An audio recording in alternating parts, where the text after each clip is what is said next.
الحمد لله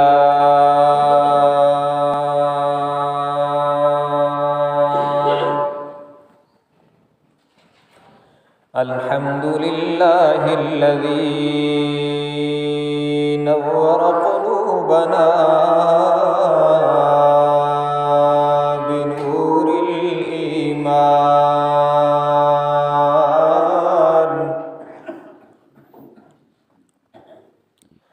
وزين أخلاقنا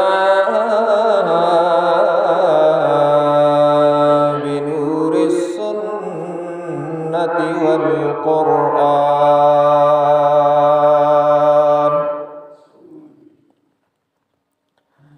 والصلاة والسلام على سيد الأنبياء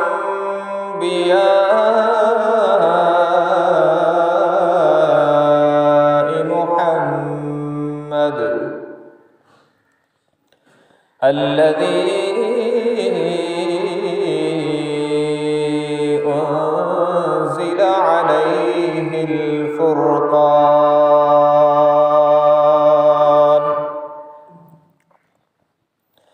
وعلى آله وأصحابه الذين آمنوا بالبيان.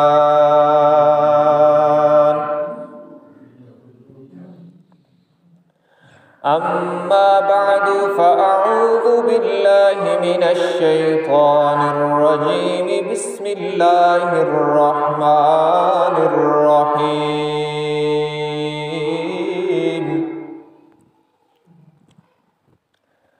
يا أيها الذين آمنوا كتب عليكم الصيام كما كتب على الذين من قبلكم لعلكم تتقون.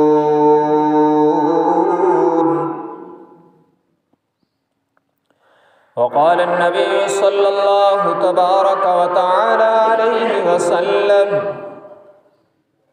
من صام رمضان إيمانا واحتسابا غفر له ما تقدم من ذنبه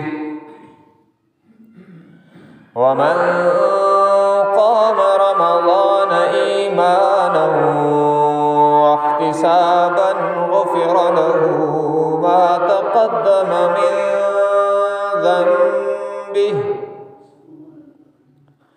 ومن قام ليلة القدر إيمانا واحتسابا غفر له ما تقدم من ذنبه أو كما قال النبي صلى الله تبارك وتعالى عليه وسلم: صدق الله وصدق رسوله النبي الأمي الهاشمي الأمين الكريم، ونحن على ذلك لمن الشاهدين والشاكرين، والحمد لله رب العالمين. إن الله وملائكته يصلون على النبي يا أيها الذين آمنوا صلوا عليه وسلموا تسليما. اللهم صل على محمد وعلى آل محمد كما صليت على إبراهيم وعلى آل إبراهيم إنك حميد مجيد. اللهم بارك على محمد وعلى آل محمد كما باركت على إبراهيم وعلى آل إبراهيم إنك حميد مجيد۔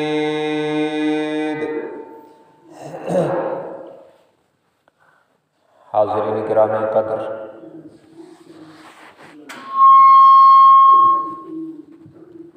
آج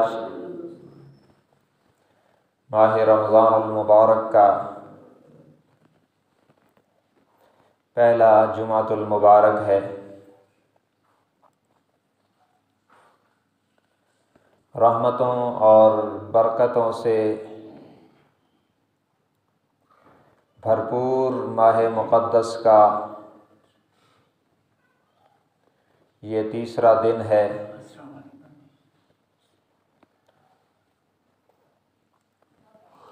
اس ماہ مقدس کی ہر ساعت میں، ہر گھڑی میں اللہ تبارک و تعالی کی طرف سے بے شمار رحمتوں کا نزول ہوتا ہے۔ یہ ماہ مقدس نیکیوں کا، رحمتوں کا، برکتوں کا موسم بہار ہے۔ دنیا میں دو طرح کی بہاریں آتی ہیں۔ ایک بہار وہ ہے جو فضاؤں میں آتی ہے، خلاؤں میں آتی ہے، مقامات پر آتی ہے، جگہوں پر آتی ہے، زمین پر آتی ہے۔ اور دوسری بہار وہ ہے جو ایمانی مراکز میں آتی ہے، مساجد میں آتی ہے، ایمان والوں پر آتی ہے، دین والوں پر آتی ہے، دین پر آتی ہے، اسلام پر آتی ہے۔ جو بہار زمین پر آتی ہے اس کے نتیجے میں پھول مہکتے ہیں، سبزے لہکتے ہیں، سرسبزی اور شادابی نظر آتی ہے، آبادی نظر آتی ہے، پھل پھول نظر آتے ہیں، ہریالی نظر آتی ہے۔ یہ اس بہار کا نتیجہ ہے جو زمین پر آتی ہے، اور یہ اس وقت آتی ہے جب آسمانوں سے رحمت کا پانی برستا ہے، جب رحمت کی بارشوں کا نزول ہوتا ہے تو پھر زمین پر بہار آتی ہے، اور جب ماہ مقدس رمضان المبارک کی ابتدا ہوتی ہے تو پھر دین پر بہار آتی ہے۔ جو بہار زمین پر آتی ہے اس کے نتیجے میں پھول مہکتے ہیں، سبزے لہکتے ہیں، ہریالیاں نظر آتی ہیں، رونقیں نظر آتی ہیں۔ اور جو بہار دین پر آتی ہے اس کے نتیجے میں مساجد آباد ہوتی ہیں، ایمانی مراکز آباد ہوتے ہیں، مسلمانوں کے چہرے ایمان کے نور سے نورانی اور چمکدار ہو جاتے ہیں۔ جو بہار زمین پر آتی ہے اس کے نتیجے میں یہ ہوتا ہے کہ جب انسان پھولوں کو، سبزوں کو لہکتا ہوا، پھولوں کو مہکتا ہوا دیکھتا ہے تو اس کا دل باغ باغ ہو جاتا ہے، اس کی طبیعت پہ جوبن آ جاتا ہے۔ اور جب دین کے اوپر بہار آتی ہے رمضان المبارک کے مبارک مہینے کے اندر، تو پھر اس کے نتیجے میں انسان کے ایمان پہ جوبن آتا ہے اور اس کا اثر نیکیوں کی کثرت کی صورت میں نظر آتا ہے۔ میں اس سے بھی آگے بڑھ کے کہوں گا کہ جب زمین پر بہار آتی ہے تو اس کے نتیجے میں پھول مہکتے ہیں، اور جب دین پر بہار آتی ہے تو اس کے نتیجے میں اللہ کی رحمتوں کے در کھل جاتے ہیں۔ پھولوں کی مہک سے انسان کا ذہن وسعت پکڑتا ہے، انسان کے ذہن میں وسعت اور کشادگی آتی ہے، اور اللہ کی رحمت کے جب در کھلتے ہیں تو انسان کی دنیا اور آخرت میں آبادی آتی ہے۔ تو یہ ماہ مقدس رحمتوں، برکتوں، مغفرتوں کا موسم بہار ہے، نیکیوں کا موسم بہار ہے۔ اس میں اللہ کی رحمتوں کے در کھلے ہوئے ہیں۔ اور اللہ کی رحمتوں کے در کیسے کھلتے ہیں؟ جناب نبی مکرم صلی اللہ علیہ وسلم نے اس کی چند جھلکیاں ایک فرمان مبارک میں ارشاد فرمائی ہیں، آپ کی خدمت میں وہ پیش کر رہا ہوں۔ صحابی رسول جناب سیدنا ابو ہریرہ رضی اللہ تعالی عنہ فرماتے ہیں کہ حضور اکرم صلی اللہ علیہ وسلم نے فرمایا، اللہ نے اس ماہ مقدس کے اندر میری امت پر بطور خاص 5 ایسے انعام فرمائے ہیں جو پہلی امتوں میں سے کسی پر نہیں فرمائے تھے۔ یہ اس ماہ مقدس میں آنے والی بہار کی جھلکیاں ہیں کہ یہاں دین پر کیسی بہار آتی ہے، اللہ کی رحمت کے در کس طرح کھلتے ہیں، اس کا اظہار کیسے ہوتا ہے۔ دنیا کی بہاروں کے اپنے اپنے روپ ہیں، اپنی اپنی شکلیں ہیں، لیکن کوئی بہار ایسی نہیں ہے۔ زمین پر آنے والی بہاروں میں، زمین پر آنے والے موسموں میں، کسی موسم میں، کسی بہار میں ایسا کمال موجود نہیں ہے کہ جس کے نتیجے میں بو بھی خوشبو بن جائے، بدبو بھی خوشبو بن جائے۔ یہ کمال کسی بہار میں نہیں ہے، لیکن اس ماہ مقدس رمضان المبارک میں جب اللہ کی رحمتوں کی بہار آتی ہے تو جناب نبی مکرم صلی اللہ علیہ وسلم نے فرمایا، اللہ نے بطور خاص میری امت کو یہ انعام عطا فرمایا کہ جب میری امت کے روزے دار نے روزہ رکھا اور ایک وقت آیا کہ اس کا معدہ خالی ہو گیا، اور خالی معدے کی وجہ سے اس کو کھٹے ڈکار آنے لگے، معدے سے ایک عجیب سی سمیل اٹھنے لگی، فرمایا اطیب عند اللہ من المسک، یہ جو اس کے معدے سے بظاہر بدبو اٹھ رہی ہے، رمضان المبارک کی بہار کے نتیجے میں اللہ نے اس کو بھی اتنا پسند کر لیا، فرمایا کستوری، مشک و عنبر بھی اللہ کو اتنی پسند نہیں ہے جتنی روزے دار کے منہ سے اٹھنے والی سمیل اللہ کو پسند ہو جاتی ہے۔ تو میں یوں کہوں تو بے جانا ہوگا کہ رمضان المبارک وہ مقدس مہینہ ہے، رمضان المبارک رحمتوں، برکتوں اور مغفرتوں کی وہ بہار ہے کہ جس بہار کے نتیجے میں روزہ دار کے منہ سے اٹھنے والی بدبو بھی خوشبو بن جاتی ہے۔ یہ وہ ماہ مبارک، اس طرح بہار جوبن پر ہوتی ہے۔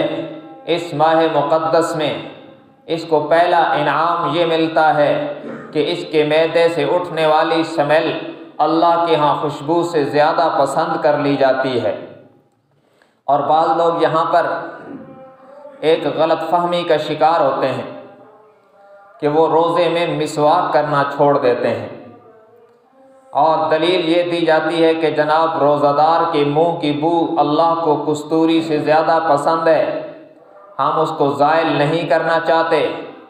تو یاد رکھنا، اس سے مراد دانتوں کے میلا ہو جانے کی وجہ سے آنے والی بو نہیں ہے، اس سے مراد معدہ خالی ہو جانے کی وجہ سے اٹھنے والی سمیل ہے۔ اس لیے روزے کے اندر بھی مسواک کو نہیں چھوڑنا چاہیے، بلکہ پہلے سے زیادہ اہتمام کے ساتھ اس سنت کو زندہ کرنا چاہیے، اس لیے کہ مسواک کی سنت وہ عظیم سنت ہے جس کے متعلق اللہ کے پیغمبر جناب محمد الرسول اللہ صلی اللہ علیہ وسلم نے ارشاد فرمایا، السواک مطہرۃ للفم ومرضاۃ لربہ، جب تم مسواک کرو گے، مسواک کرنے کی وجہ سے منہ بھی پاک ہو جائے گا، رب بھی راضی ہو جائے گا۔ تو اس لیے مسواک نہیں چھوڑنا چاہیے روزے کے اندر۔ ہاں ٹوتھ برش وغیرہ استعمال نہ کریں، اس سے روزہ خراب ہوتا ہے، لیکن مسواک روزے کے اندر بھی ہر نماز کے لیے جب وضو کریں تو مسواک ضرور فرمائیں تاکہ آپ کی عبادت کو پہلے سے دگنا رنگ لگ جائے۔ تو بہرحال پہلا انعام اس بہار کے رمضان کی صورت میں آنے والی بہار کے نتیجے میں پہلا انعام اس امت کو یہ ملتا ہے کہ اس کے منہ کی بو خوشبو سے زیادہ اللہ کو پسند ہوتی ہے، اور دوسرا انعام اس امت کو یہ عطا کیا جاتا ہے کہ سمندروں کے اندر رہنے والی مچھلیاں بھی روزہ دار کے لیے بخشش کی دعائیں کرنے لگ جاتی ہیں۔ اس نے روزہ رکھا یہاں، اس نے روزہ رکھا پاکستان ہندوستان میں، اس نے روزہ رکھا اپنے علاقے اپنے مقام پر، لیکن سمندروں کی تہ میں رہنے والی مچھلیاں بھی دعا کرتی ہیں، اے اللہ محمد صلی اللہ علیہ وسلم کی امت کے روزے دار کے گناہوں کو معاف فرما، اے اللہ اس کی بخشش کا فیصلہ فرما۔ اور جب تک یہ روزہ افطار نہیں کرتا، اللہ کی بے شمار مخلوق کی دعائیں اس کے حق میں جاری رہتی ہیں۔ کتنے بڑے اجر کی بات ہے، اور جب اس انداز میں دعائیں ہوتی ہیں تو اللہ کی رحمت بھی متوجہ ہوتی ہے۔ جناب نبی مکرم صلی اللہ علیہ وسلم نے ارشاد فرمایا، یہ بخاری شریف کی روایت ہے، حضور اکرم صلی اللہ علیہ وسلم نے فرمایا، من صام رمضان ایمانا واحتسابا غفر له ما تقدم من ذنبه۔ فرمایا جو شخص ایمان کی حالت میں ثواب حاصل کرنے کی نیت سے احتیاط کے ساتھ روزہ رکھے گا، آداب کی رعایت کے ساتھ روزہ رکھے گا، گناہوں سے بچتے ہوئے روزے کی تکمیل کرے گا، فرمایا غفر له ما تقدم من ذنبه۔ احتیاط، ایمان، احتساب کے ساتھ، آداب کی رعایت کے ساتھ روزہ رکھنا اس کا کام ہے، اس کے زندگی کی ساری خطاؤں کو معاف کر دینا اللہ کا کام ہے۔ وَمَن قَامَ رَمَضَانَ إِيمَانًا وَاحْتِسَابًا غُفِرَ لَهُ مَا تَقَدَّمَ مِن ذَنبِهِ۔ فرمایا صرف دن کا سیام، دن کا روزہ اس کے گناہوں کی بخشش کا ذریعہ نہیں بنے گا، بلکہ اگر اللہ کی توفیق کے ساتھ اس نے رات کا قیام بھی کر لیا، نماز تراویح کے اندر قرآن پڑھا یا سن لیا، رات کا قیام ایمان اور احتیاط اور آداب کی رعایت کے ساتھ اگر اس نے کر لیا، فرمایا رات کو قیام کرنا تمہارا کام ہے، تمہاری زندگی کی ساری خطاؤں پہ قلم پھیر دینا تمہارے اللہ کا کام ہے۔ اور یہ بھی عجیب اتفاق ہے، یہ دن کا سیام، رات کا قیام، دن کا روزہ رکھنا، رات کو قرآن پڑھنا یا سننا، یہ دونوں ایسی وفادار عبادتیں ہیں، دونوں ایسی وفادار عبادتیں ہیں، یہ اس وقت کام آئے گی جب کوئی کام نہیں آئے گا، جب سارے رشتے ٹوٹ جائیں گے، جب سارے تعلقات ختم ہو جائیں گے۔ وَاتَّقُوا يَوْمًا لَا تَجْزِي نَفْسٌ عَن نَفْسٍ شَيْئًا وَلَا يُقْبَلُ مِنْهَا شَفَاعَةٌ وَلَا يُؤْخَذُ مِنْهَا عَدْلٌ وَلَا هُمْ يُنصَرُونَ۔ جب سارے تعلقات ختم ہو جائیں گے، سارے رشتے ٹوٹ جائیں گے، نفس و نفسی کا عالم ہوگا، حشر کا میدان ہوگا، ہر کسی کو اپنی اپنی پڑ جائے گی، وہاں روزہ اللہ کی عدالت میں آئے گا، کہے گا اے میرے رب میں نے اس کو کھانے سے روکا، میں نے اس کو پینے سے روکا، میں نے اس کو دیگر خواہشات سے روک دیا، آج میں سفارش کرتا ہوں کہ اس کی بخشش کر دی جائے۔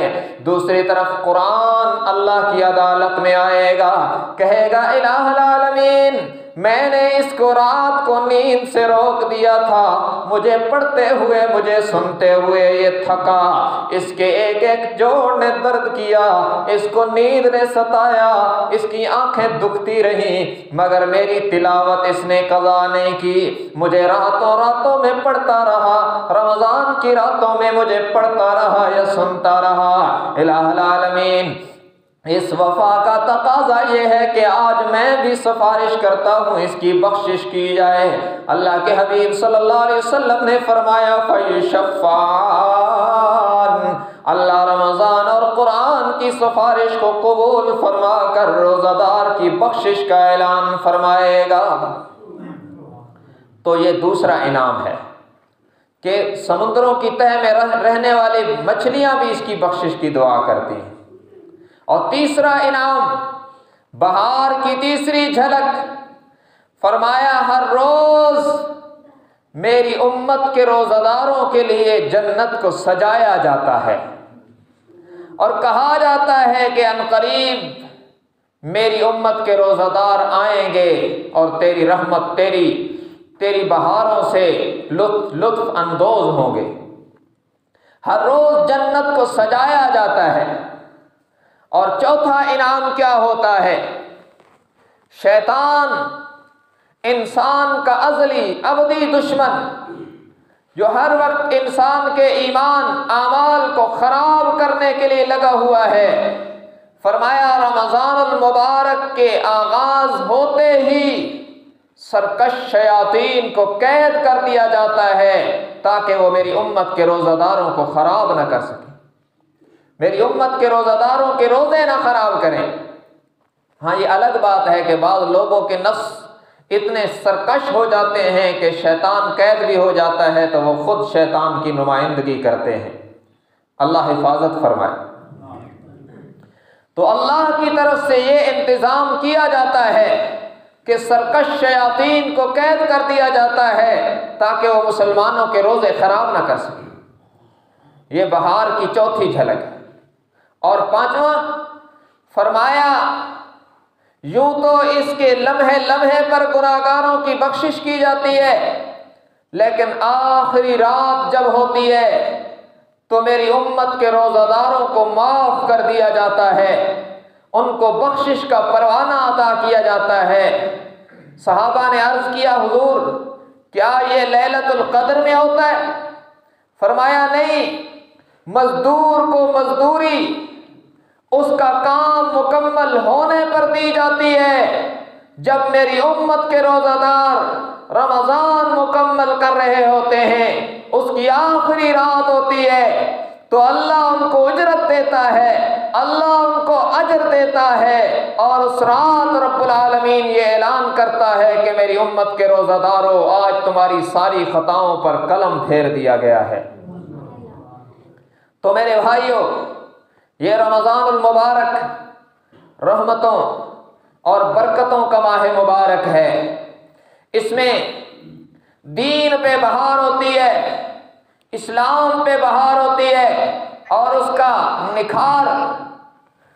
نکھار ہمیں مساجد میں نظر آتا ہے، ایمانی مراکز میں نظر آتا ہے، مدارس میں نظر آتا ہے، ایمان والوں کے وجود پر نظر آتا ہے۔ اور یہ بہار کیسی ہے؟ قال النبی صلی اللہ تبارک و تعالی علیہ وسلم للصائم فرحتان، فرحۃ عند فطرہ وفرحۃ عند لقاء ربہ۔ فرمایا روزہ دار کو اللہ بڑے انعامات عطا فرماتے ہیں، یوں تو قدم قدم پر اس پر اللہ کی رحمتوں کا نزول ہوتا ہے، برکتوں کا نزول ہوتا ہے، اس کے لیے مغفرتوں کے فیصلے ہو رہے ہوتے ہیں۔ فرمایا بطور خاص روزہ دار کو اللہ دو خوشیاں عطا فرماتا ہے، اس کو دو عیدیں عطا فرماتا ہے۔ ایک عید اسے ہر روز عطا کی جاتی ہے، ایک خوشی سے ہر روز عطا کی جاتی ہے، ایک مسرت، ایک خوشی کا موقع اسے ہر روز عطا کیا جاتا ہے۔ فرحۃ عند فطرہ، فرمایا جب افطاری کا ٹائم ہوتا ہے، دن بھر بھوکا پیاسا رہنے کے بعد اب اللہ کے حکم کا انتظار ہو رہا ہوتا ہے، روزے جیسی عظیم عبادت کی تکمیل ہو رہی ہوتی ہے، کبھی بھوک کی شدت تڑپاتی ہے، کبھی پیاس کی شدت تڑپاتی ہے، اب ساری چاہتیں پوری ہونے لگی ہیں، بھوک والی چاہت کا بھی وقت آ گیا پورا ہونے کا، پیاس والی چاہت کے پورا ہونے کا بھی وقت آ گیا۔ فرمایا یہ روزہ دار کے لیے افطاری کا ٹائم عید کا سامان مہیا کرتا ہے جب دن بھر کے روزے کی تکمیل ہو جاتی ہے۔ یہ کہتے ہیں کہ اے اکبر، یہ روزہ ایک قیامت ہے۔ ظاہر ہے گرمیوں کا جب روزہ ہو اور جب پیاس کی شدت تڑپاتی ہے تو قیامت کا منظر یاد آ جاتا ہے۔ کہتے ہیں کہ اے اکبر، یہ روزہ ایک قیامت ہے، بجا ارشاد ہوتا ہے مگر افطار جنت ہے۔ جب افطاری کے وقت انسان اس عبادت کی تکمیل کرتا ہے تو اس کا دل باغ باغ ہو جاتا ہے۔ یہ ہر روز اللہ مسلمان کو عید عطا فرماتے ہیں۔ وَفَرْحَةٌ عِندَ لِقَاءِ رَبِّهِ، اور دوسری عید اس روزہ دار کو دوسری خوشی، دوسرا خوشی کا موقع، دوسرا مسرت کا سامان اس وقت عطا ہوگا جب اس روزہ دار کو اپنے رب کا دیدار ہوگا، جب رب العالمین جنت میں جنت کے دسترخوان سجائے گا، جنت کے کھانے لگائے گا، جنت کا دسترخوان سجے گا اور محمد صلی اللہ علیہ وسلم کی امت کے روزہ داروں کو بلایا جائے گا۔ دن بھر اللہ کی رضا کے لیے بھوک اور پیاس کی شدت کو برداشت کرنے والے، نفسانی جائز خواہشات سے بھی رک جانے والے خوش نصیبوں کو اللہ کے دسترخوان پہ جنت میں بلایا جائے گا۔ رب العالمین کی طرف سے نہ اعلان ہوگا، میرے بندو دنیا میں تم نے مجھے راضی کرنے کے لیے اپنی جائز خواہشات کو بھی چھوڑ دیا، حلال کھانوں کو بھی چھوڑ دیا، آج تمہارے ذوق کی تسکین کا انتظام ہو رہا ہے، آج میرے دسترخوان پہ آ کے مہمان بن جاؤ، میں رب تمہارا میزبان بن جاتا ہوں، جنت کے کھانوں کا لطف بھی اٹھاتے رہو، میرے دیدار کی لذتیں بھی اٹھاتے رہو۔ یہ ہے وہ ماہ مبارک جس کی برکتوں کے نتیجے میں روزہ دار کو اللہ اپنی ذات کا دیدار بھی نصیب فرمائے گا۔ تو ہمیں اہتمام اور احتیاط کے ساتھ، آداب کی رعایت کے ساتھ روزے کو مکمل کرنا چاہیے۔ لوگ روزہ رکھ لیتے ہیں، کھانے پینے سے رک جاتے ہیں، لیکن اور گناہوں سے نہیں رکتے، غلط بول بھی لیتے ہیں، غلط دیکھ بھی لیتے ہیں، غلط سن بھی لیتے ہیں، غیبت بھی چل رہی ہے، جھوٹ بھی چل رہا ہے، غلط تولنا بھی چل رہا ہے اور غلط دیکھنا بھی چل رہا ہے۔ تو اللہ کے نبی نے فرمایا کہ انہیں بتلا دو اللہ کو ان کے بھوکے پیاسے رہنے کی کوئی ضرورت نہیں ہے۔ اگر اللہ کی منشا کو فالو نہیں کرنا اور صرف کھانے پینے کا نہیں، پورے وجود کو روزہ دار نہیں بنانا، تو پھر صرف کھانا پینا چھوڑنے کی اللہ کو ضرورت نہیں ہے کہ رب تمہیں بھوکا رکھنا چاہتا ہے۔ میرے بھائیوں، روزہ ایسا رکھیں کہ جب کھانے پینے کا بھی روزہ ہو، ہر قسم کے گناہوں سے رک جانے کا روزہ ہو، اس کا نام روزہ ہے۔ آج کل تو لوگ روزہ انجوائے کرتے ہیں، موبائل کمپنیوں نے عجیب عجیب پیکج دیے ہوئے ہیں، سحر سے افطار تک اس میں لمبی لمبی کالوں پر غیبتیں، جھوٹ اور ناجائز تبصرے ہوتے ہیں جو روزے کی روح کو برباد کر دیتے ہیں۔ کچھ لوگ ڈرامے دیکھ کر روزہ گزارتے ہیں، تو یہ روزے کی روح کو برباد کر دینے والی بات ہے۔ اہتمام کے ساتھ آداب کی رعایت کے ساتھ رکھا جانے والا روزہ یہ اعزاز پاتا ہے کہ ادھر اس کا روزہ مکمل ہوتا ہے، ادھر اس کے گناہوں کو اللہ معاف فرما دیتا ہے۔ تو اس لیے میرے بھائیوں، جن مسلمانوں کو اللہ روزے کی توفیق عطا فرمائے، ہر مسلمان صحت مند کو، عاقل والے کو کوشش کرنی چاہیے کہ وہ روزہ رکھے، بلا عذر روزہ مت چھوڑے، بہت بڑی بد نصیبی ہوگی۔ لیکن روزہ رکھنے کے بعد آداب کی رعایت بھی کرے، کوشش کرے، غلط بولے بھی نہیں، غلط تولے بھی نہیں، غلط دیکھے بھی نہیں، اور غلط قسم کی بات سنے بھی نہیں، پوری احتیاط کے ساتھ روزہ رکھے گا تو اللہ اس کو ایسا اجر عطا فرمائے گا جس کا گمان بھی اس کے ذہن میں نہیں گزرے گا۔ تو اس لیے میرے بھائیو ضرور کوشش کیجئے گا۔ ماہ مقدس کا آج تیسرا دن ہے، پتہ نہیں زندگی میں یہ ماہ مقدس پھر کسی کو نصیب ہوگا کہ نہیں۔ کتنے لوگ ایسے تھے جو گزشتہ سال یہاں موجود تھے اور آج وہ قبر کی پاتال میں چلے گئے۔ معلوم نہیں ہم میں سے کون کون آئندہ سال نہیں ہوگا۔ اس ماہ مقدس کے نیکیوں کے، رحمتوں اور برکتوں کے موسم بہار سے فائدہ اٹھا لو، اللہ کو راضی کر لو، ہو سکتا ہے زندگی میں پھر یہ موقع نصیب نہ ہو۔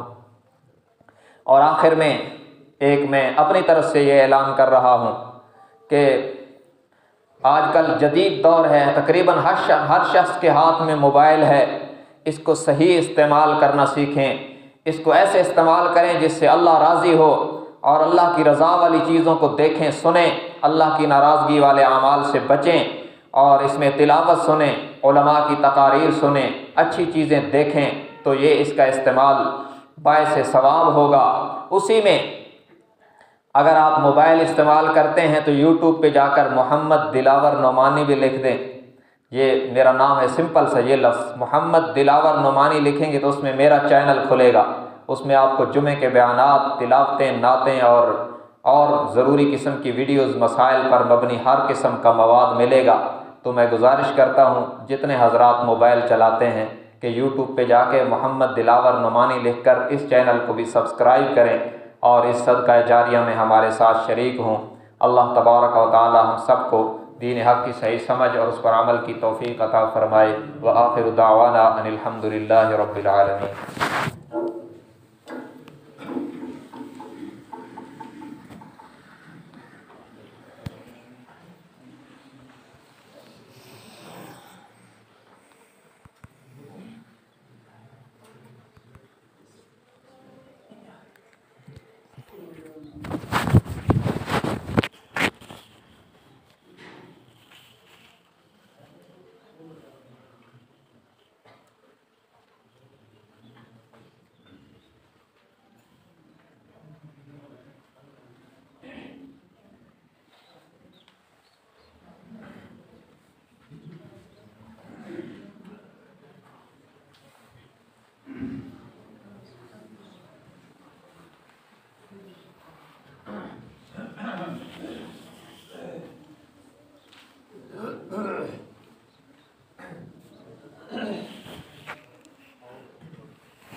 ہے۔